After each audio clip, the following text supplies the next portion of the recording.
Some moments don't change you with noise or drama. They change you in the quietest hour, when no one is watching, when it feels like everything in your life is falling apart. And sometimes the moment you think is the end is actually the beginning. Many years ago, a young man woke up in the middle of the night, absolutely crushed by anxiety and depression.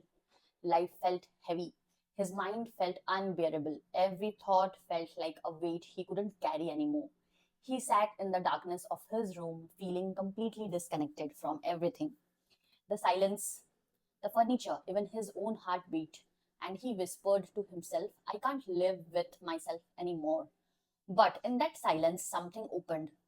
If he could not live with himself, then who was the self he couldn't live with? And who was the one watching that thought? For the first time ever, his mind stepped back and something deeper stepped forward. A stillness, a presence, a tiny doorway into the now. He stopped fighting the fear, stopped resisting the pain, and he let the moment be exactly as it was. And no running, no fixing, no explaining. And in that surrender, something shifted. A shell cracked open. By morning, nothing outside had changed, but everything inside had transformed. The world looked softer, clearer. He felt a peace he had never known.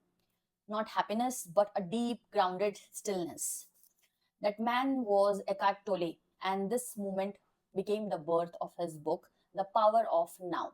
His awakening wasn't fireworks, it wasn't magic, it was simply presence. A moment where we stopped living in yesterday, stopped fearing tomorrow, and met himself in the only place life actually happens, the present.